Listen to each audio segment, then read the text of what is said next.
ओम नमो भगवते वासुदेवाय नमः। ग्यारस माता की पूजा। एकादशी की व्रत कथा। एक बार एक राज्य में एक राजा रहा करता था। राजा बहुत ही बुद्धिमान और बलशाली था। राजा सदैव अपनी प्रजा का बहुत अच्छे से ध्यान रखता था। प्रजा भी अपने राजा को बहुत पसंद करती थी। राजा की दो बेटियां थीं।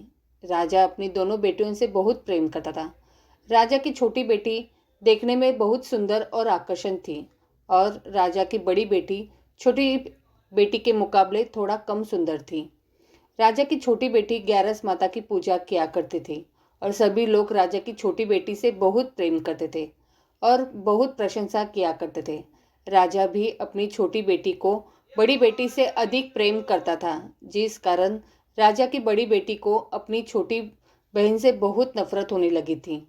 राजा की दोनों बेटियां जब बड़ी हो गई तब एक पड़ोस राज्य में रहने वाला राजकुमार राजा की बड़ी बेटी के लिए रिश्ता लेकर आया।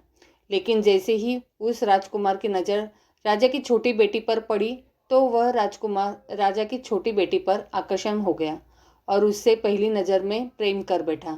उस राजकुमार ने राजा की बड़ी बेटी के साथ विवाह करने से मना कर दिया और उसने राजा से कहा कि मैं आपकी छोटी बेटी से विवाह करना चाहता हूँ। जिसके बाद राजा की बड़ी बेटी यह देखकर अपनी छोटी बहन से बहुत क्रोधित हो गई और राजा की बड़ी बेटी ने अपनी छोटी बहन को अपना सबसे बड़ा दुश्मन मान लिया। राजा की बड़ी बेटी ने अपनी छोटी बहन से बदला लेने का निर्णय लिया, जिसके लिए उसने अपनी छोटी बहन को जान से मारने का प्लान बनाया।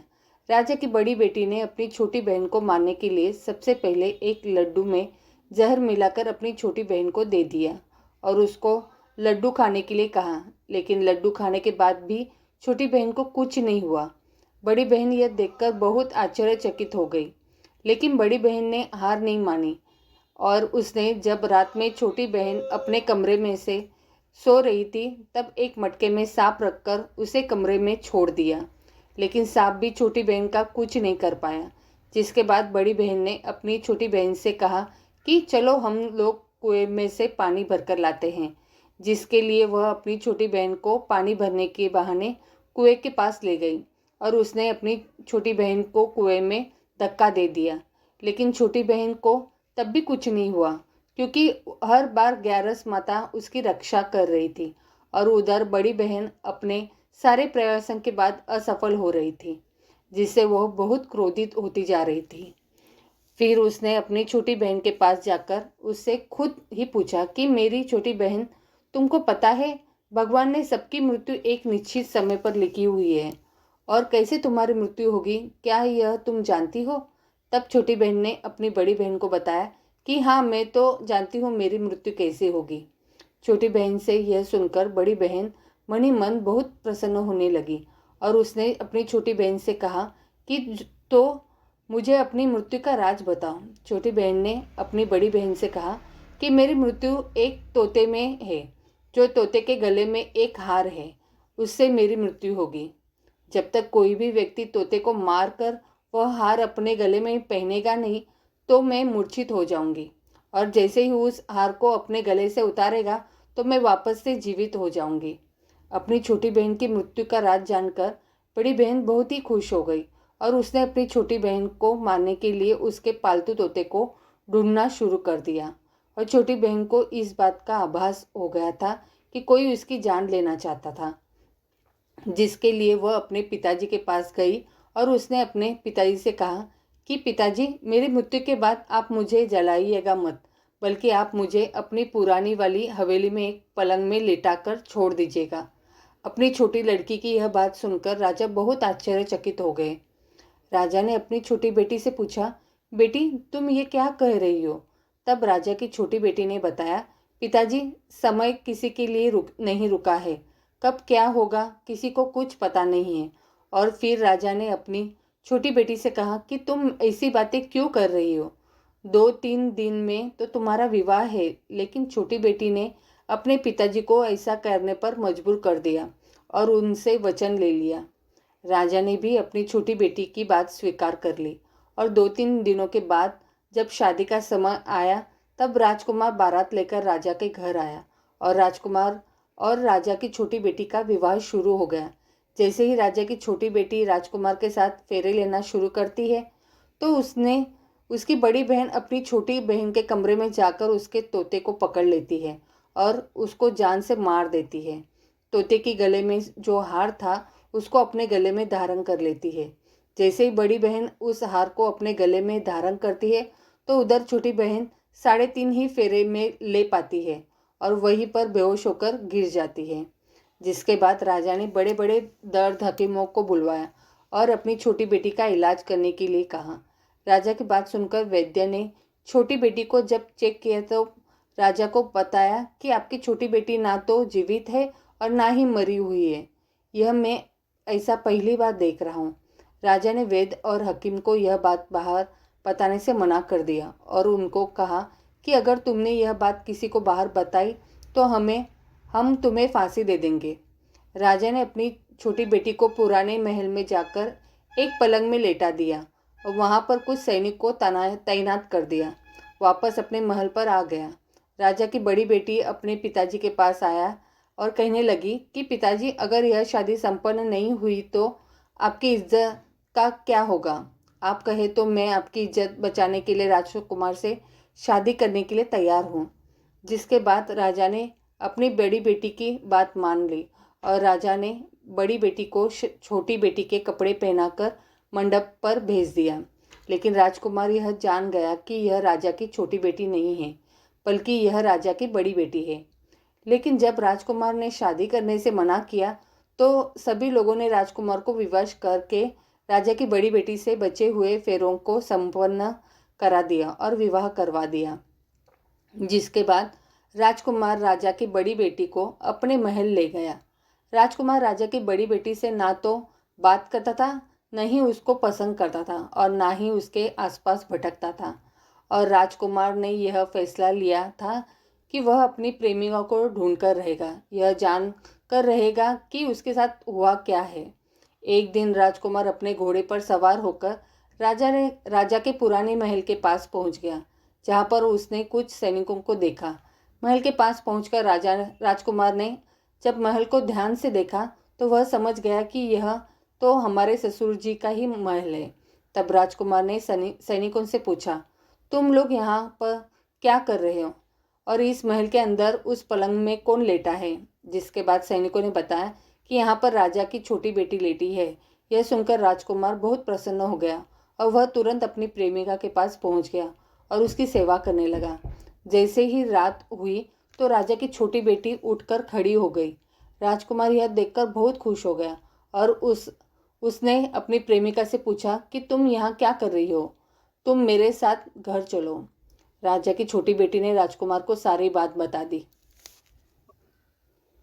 कि मेरी जान एक तोते में बसी थी और मैंने यह बात सिर्फ अपनी बड़ी बहन को बताया था और मुझे पता है कि उसने ही मुझे मारने का प्रयास किया है।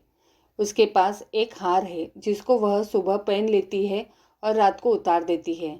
जब तक वह हार को पहने ले रहती है तब तक मैं मूर्छित रहती हूँ और जैसे ही वह हार को उतार देती है तो मैं जीवित हो जाती हूँ। और जब तक मेरी बड़ी बहन के पास वह हार है तब तक मैं ऐसे ही जीवित और मूर्छित होती रहूँगी। अगर मेरी बड़ी बहन के पास जो हार है वह मेरे हाथ में लग जाए तो मैं हमेशा के लिए जीवित हो जाऊँगी।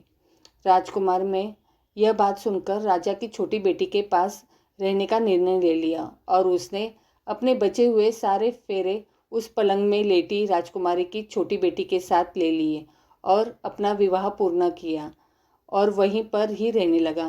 देखते ही देखते कुछ समय में राजा की छोटी बेटी और राजकुमार की पत्नी पेट से हो गई। एक दिन राजकुमार को किसी काम से बाहर जाना पड़ा। तब छोटी बहन के पेट में बहुत तेज से दर्द होने लगा। जिसके बाद उसने ग्यारस माता का आह्वान किया। जिसके बाद वहाँ पर ग्यारस माता प्रकट हुई और उन्होंने अपने भक्तों के दर्द को दूर किया और एक पुत्र की प्राप्ति करवाई। और वहीं पर अचानक से राजकुमार भी आ गया। राजकुमार ने ग्यारस माता को देखा तो वह आश्चर्यचकित हो गया और उसने तुरंत माता को प्रणाम किया। और ग्यारस माता ने राजकुमार से कहा कि जब तुम्हारा तो 5 वर्ष का है हो जाए तो तुम अपनी पत्नी का हार आकर इसके गले में डाल देना। और देखते ही देखते राजकुमार और राजा की छोटी बेटी का पुत्र 5 वर्ष का हो जाता है। तो राजकुमार अपने बेटे से कहता है कि बेटा, मैं कुछ काम से बाहर जा रहा हूँ, तुम अपनी माता का ध्यान रखना, और वहाँ से चला जाता है।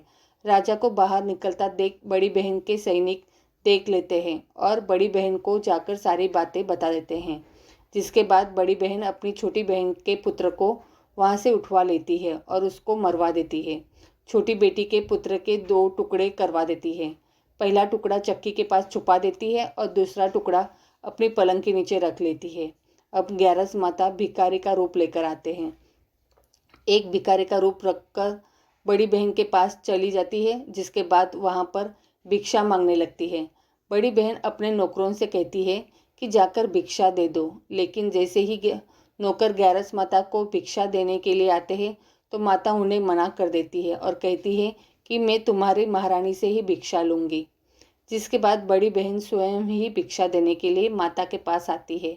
तब माता एक बिल्ली का रूप लेकर उसके कमरे में चली जाती है और वहाँ पर छोटी बेटी के पुत्र को कोई 2 टुकड़े को आपस में जोड़ देती है और उसे जीवित कर देती है। उसे वहाँ से ले जाती है। राजकुमार अपने बेटे को लेकर अपनी पत्नी के पास जाता है और उसे कहता है कि तुम इसका ध्यान रखना। अगर तुम इस बच्चे का अच्छे से ध्यान रखोगी तो मैं तुमसे बात करूँगा। एक दिन राजकुमार अपने बच्चे से कहता है कि तुम माँ के उनके गले का हार मांग लो। जिसके बाद राजकुमार का लड़का अपनी मम्मी के पास जाता है और कहता है कि मम्मी, मुझे तुम्हारा हार चाहिए जो तुमने गले में पहन रखा है। यह सुनकर पहले तो बड़ी बहन बहुत क्रोधित होती है, पर उसको यह याद आता है कि राजकुमार ने कहा था कि अगर मैं इस बच्चे का ध्यान अच्छे से रखूंगी तो वह मुझसे बात करेंगे, जिसके कारण वह हार को उस बच्चे को दे देती है और वह तुरंत हार को ले जाकर अपने पिताजी को दे देता है। और तभी राजकुमार अपने बेटे को लेकर वहाँ से जाने लगता है और अपनी पत्नी से कहता है कि तुम हमारे लिए खाना बनाकर रखना, मैं शाम को आकर तुम्हारे साथ खाऊंगा। और वह अपने बेटे को लेकर वहाँ से चला जाता है। जिसके बाद वह राजा के पास जाता है और उनको सारी बातें बता देता है। राजा अपनी बड़ी बेटी की यह करतूत सुनकर बहुत क्रोधित होते हैं और अपनी परवरिश पर ही दोष देने लगते हैं और राजकुमार को अपनी छोटी बेटी के साथ रहने के लिए आदेश देते हैं। ओम नमो भगवते वासुदेवाय नमः। आइए सुनते हैं षटतिला एकादशी व्रत कथा। एक समय दालम्भ्य ऋषि ने पुलत्स्य ऋषि से पूछा कि हे महाराज, पृथ्वीलोक में मनुष्य ब्रह्म हत्यादि महान पाप करते हैं, पराये धन की चोरी तथा दूसरे की उन्नति देखकर ईर्ष्या करते हैं, साथ ही अनेक प्रकार के वैष्णव में फंसे रहते हैं, फिर भी उनको नरक प्राप्त नहीं होता। इसका क्या कारण है? वे न जाने कौन सा दान पुण्य करते हैं जिससे उनके पाप नष्ट हो जाते हैं। यह सब कृपा पूर्वक आप कहिए। पुलत्स्य मुनि कहने लगे कि हे महाभाग, आपने मुझसे अत्यंत गंभीर प्रश्न पूछा है। इससे संसार के जीवों का अत्यंत भला होगा। इस भेद को ब्रह्मा, विष्णु, रुद्र तथा इंद्र आदि भी नहीं जानते, परंतु मैं आपको यह गुप्त तत्व अवश्य बताऊंगा। उन्होंने कहा कि माघ मास लगते ही मनुष्य को स्नान आदि करके शुद्ध रहना चाहिए। इंद्रियों को वश में कर काम, क्रोध, लोभ, मोह, अहंकार, ईर्ष्या तथा द्वेष आदि का त्याग कर भगवान का स्मरण करना चाहिए। पुष्प नक्षत्र में गोबर, कपास, तिल मिलाकर उनके कंडे बनाना चाहिए। उन कंडों से 108 बार हवन करना चाहिए। उस दिन मूल नक्षत्र हो और एकादशी तिथि हो तो अच्छे पुण्य देने वाले नियमों को ग्रहण करें। स्नानादि नित्य क्रिया से निवृत्त होकर सब देवताओं के देव श्री भगवान का पूजन करें और एकादशी व्रत धारण करें। रात्रि को जागरण करना चाहिए।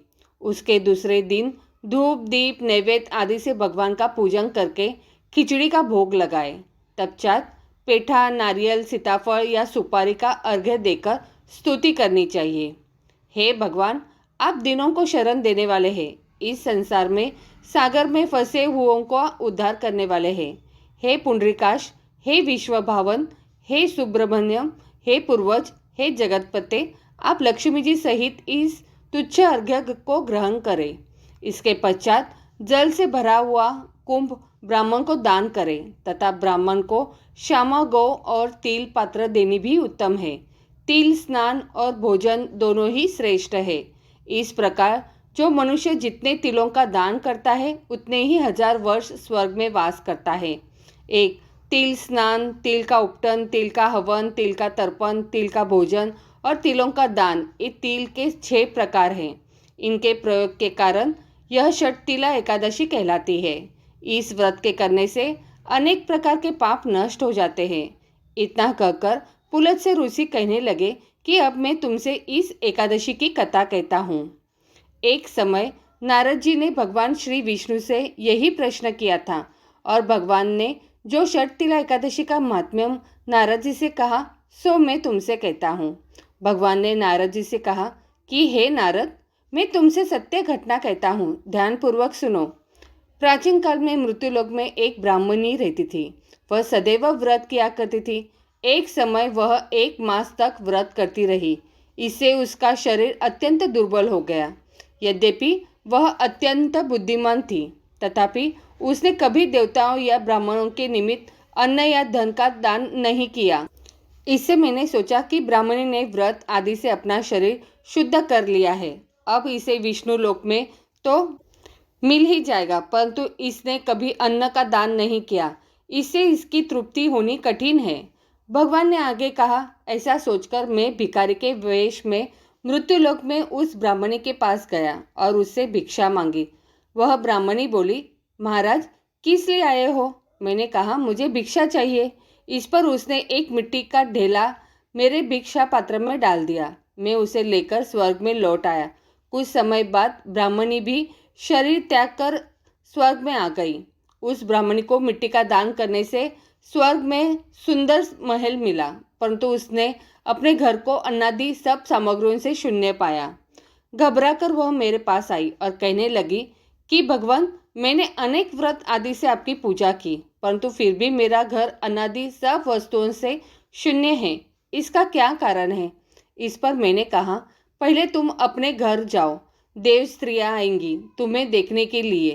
पहले उनसे षटतिला एकादशी का पुण्य और विधि सुन लो, तब द्वार खोलना। मेरे ऐसे वचन सुनकर वह अपने घर गई। जब देव स्त्रियां आई और द्वार खोलने को कहा तो ब्राह्मणी बोली, आप मुझे देखने आई है तो षटतिला एकादशी का महात्म्य मुझसे कहो। उनसे एक देव स्त्री कहने लगी कि मैं कहती हूँ। जब ब्राह्मणी ने षटतिला एकादशी का महात्म्य सुना तब द्वार खोल दिया। देवांगनाओं ने उसको देखा कि न तो वह गांधर्वी है और न आसुरी है, वरन पहले जैसी मानुषी है। उस ब्राह्मणी ने उनके कथानुसार षटतिला एकादशी का व्रत किया। इसके प्रभाव से वह सुंदर और रूपवती हो गई तथा उसका घर अनादि समस्त सामग्रियों से युक्त हो गया। अंथा मनुष्यों को मूर्खता त्याग कर षटतिला एकादशी का व्रत और लोभ न करके तिलादि का दान करना चाहिए। इससे दुर्भाग्य, दरिद्रता तथा अनेक प्रकार के कष्ट दूर होकर मोक्ष की प्राप्ति होती है। ओम नमो भगवते वासुदेवाय नमः। यह चालीसा विष्णु जी को प्रिय है। श्री विष्णु चालीसा का पाठ पढ़ने से वे सारे दुख दर्द को दूर करके आशीष देते हैं। श्री विष्णु चालीसा दोहा। विष्णु सुनिए विनय सेवक की चितलाए, किरत कुछ वर्णन करूँ दीजिए ज्ञान बताए। चौपाई। नमो विष्णु भगवान खरारी, कष्ट नशावन अखिल बिहारी। प्रबल जगत में शक्ति तुम्हारी, त्रिभुवन फैल रही उजियारी। सुंदर रूप मनोहर सूरत, सरल स्वभाव मोहिनी मूरत। तन पर पीताम्बर अति सोहत, बैजंती माला मन मोहत। शंख चक्रा कर गदा बिराजे, देखत दैत्य असुर दल भाजे। सत्य धर्म मत लोभ न गाजे, काम क्रोध मत लोभ न छाजे। संत भक्त सज्जन मनोरंजन, तनुज असुर दुष्ट दल गंजन। सुख उपजाए कष्ट सब भंजन, दोष मिटाए करत जन सज्जन। पाप काट भव सिंधु उतारन, कष्ट नाश कर भक्त उबारन। करत अनेक रूप प्रभु धारन, केवल आप भक्ति के कारण। धरनी देनु बन तुम ही पुकारा, तब तुम रूप का राम का धारा। बाहर उतार असुर दल मारा, रावण आदि को सहारा। आप वराह रूप बनाया, हिरण्यक्ष को मार गिराया। धर मत्स्य तन सिंधु बनाया, 14 रतन को निकलाया। अमिलक असुर नंदन ध्वंस मचाया, रूप मोहिनी आप दिखाया। देवन को अमृत पान कराया, असुरन को छवि से बहलाया। कूर्म रूप धर सिंधु मजाया, मंद्राचल गिरी तुरंत उठाया। शंकर का तुम फंद छुड़ाया, भस्मासुर को रूप दिखाया। वेदों को जब असुर डुबाया, कर प्रबंध उन्हें ढूंढवाया।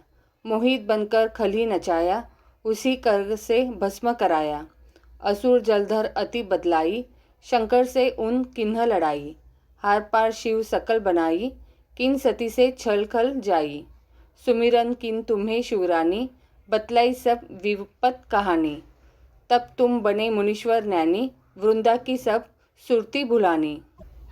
देखत तीन दनुजु सैतानी, वृंदा आए तुम्हें लपटानी। हो स्पर्श धर्म क्षति मानी, हना असुर उर शिव शैतानी।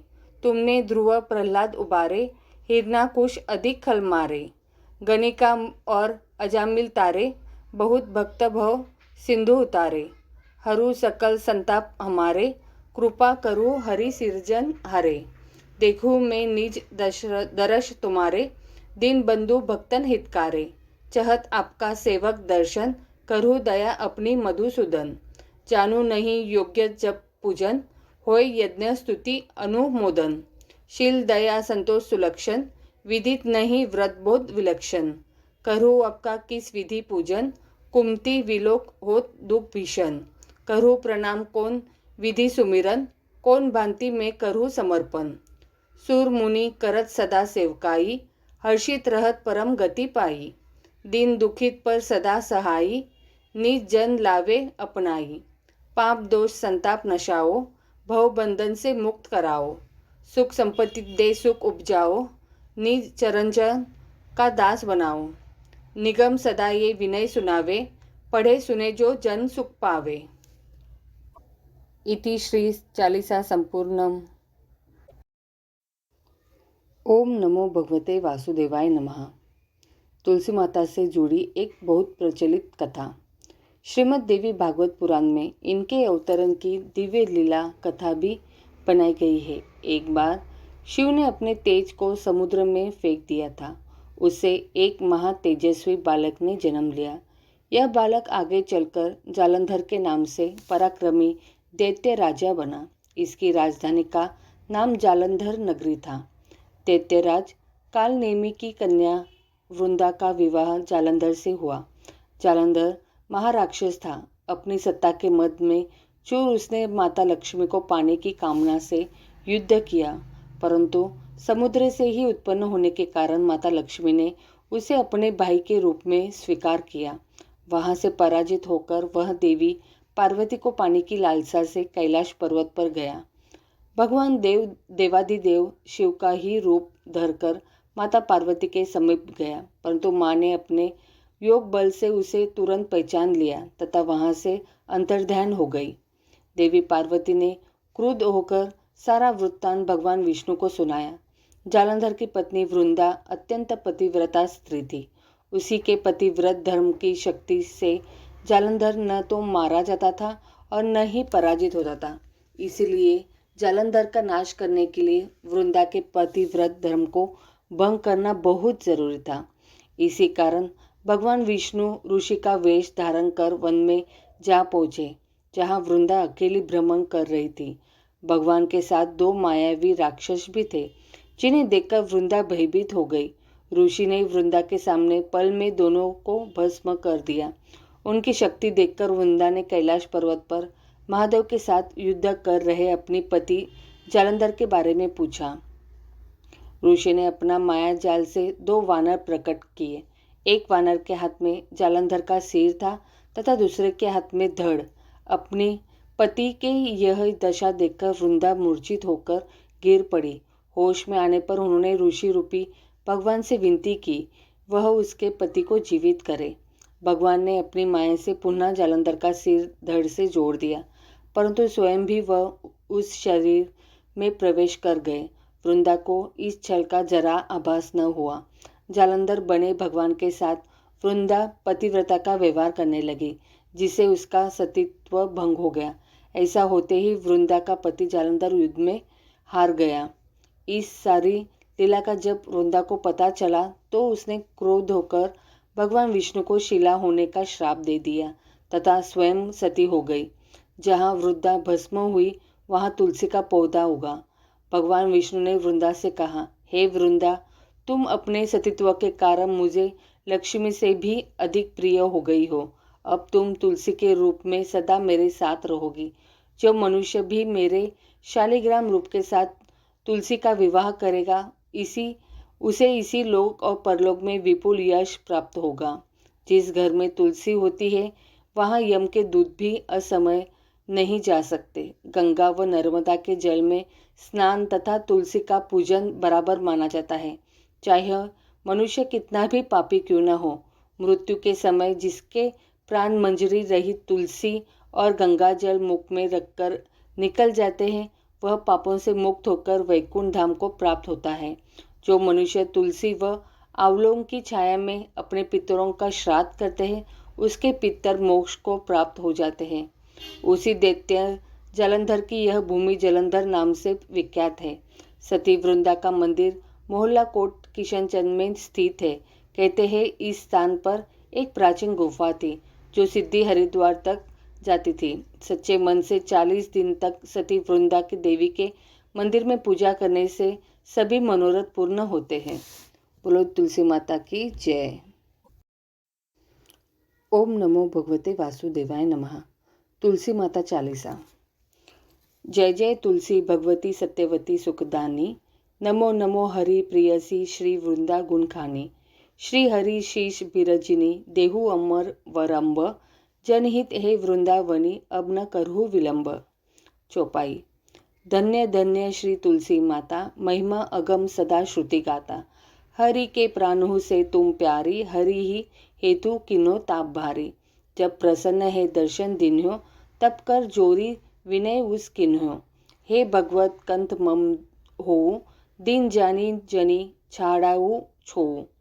सुनी लक्ष्मी तुलसी की बानी, दिन्हो श्राप कद पर आनी। उस अयोग्य वर मांगन हारी, हो विटप तुम जड़ तनुधारी। सुनी तुलसी ही श्रयुप्यो ते ही ठामा, करो वास तुहु निचन धामा। दियो वचन हरि तप तत्काला, सुनहु सुखमुखी जनी हो बिहाला। समय पाई वो रो पाती तोरा, पुजी हो आस वचन सतमोरा। तब गोकुल मह गोप सुदामा, तासु बही तुलसी तु बामा। कृष्ण रास लीला के माही, राधे शक्यो प्रेम लखी नाही। दियो श्राप तुलसी है तत्काला, नर लोकही तुम जन्मोह बाला। यो गोप वह दानव राजा, शंखचूड़ नामक शिरताजा। तुलसी बही तासु की नारी, परम सती गुण रूप अगारी। अस द्वे कल्प बीत जब गयु, कल्प तृतीय जन्म तब भयु। वृंदा नाम भयो तुलसी को, असुर जलंधर नाम पति को। करी अति द्वदन अतुल बलधामा, लीना शंकर से संग्रामा। जब निज सैन्य सहित शिव हारे, मरही न तब हरि ही पुकारे। पतिव्रता वृंदा थी नारी, को न सके पति ही सहारे। जब जलंधर ही भेष बनाई, वृंदा ढीक हरि पहुँचो जाई। शिव हित लही करी कपट प्रसंगा, कियो सतित्व धर्म तो ही भंगा। भयो जलंधर कर सहारा, सुनी उर शोक उपारा। तिही शन दियो कपट हरिटारी, लखी वृंदा दुख गिरा उचारी। जलंधर जस हत्यो अभिथा, सोई रावण तस हरि ही सीता। असत प्रस्तर सम हृदय तुम्हारा, धर्म खंडी मम पति ही सहारा। यही कारण लही श्राप हमारा, होवे तनु पाषाण तुम्हारा। सुनी हरि तुरत ही वचन उचारो, दियो श्राप बिना विचारे। लख्यो न नीच करतुति पति को, छलन छयो जब पार्वती को। जड़ मुति तुहु असोह जड़ रूपा, जग मह तुलसी विटप अनुपा। भगवा रूप हम शालिग्रामा, नदी गंडकी बीच ललामा। जो तुलसी दल हम ही चढ़िए, सब सुख भोगी परम पद पढ़िए। बिनु तुलसी हरि जलत शरीरा, अतिशय उठत शीर उर पीरा।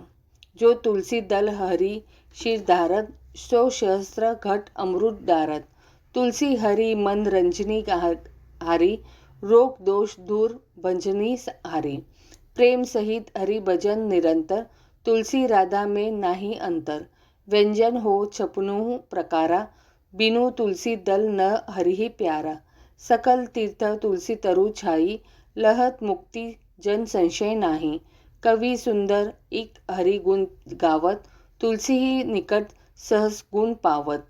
बसत निकट दुर्वासा धामा, जो प्रयास ते पूर्व ललामा। पाठ करही जो नित नर नारी, होई सुख भाषा ही त्रिपुरारी। दोहा।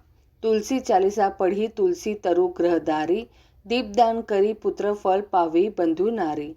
सकल दुख दरिद्र हरि हार, हे परम प्रसन्न।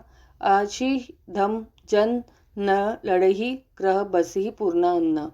लाही अभिमत फल जगत मह, लाही पूर्ण सब काम। जेई दल अर्पही तुलसी तह, सहज बसही हरियाम। तुलसी महिमा नाम लाख, तुलसी सूत सुखराम। मानस चालीसा रचो जग मह तुलसीदास। बोलो तुलसी मैया की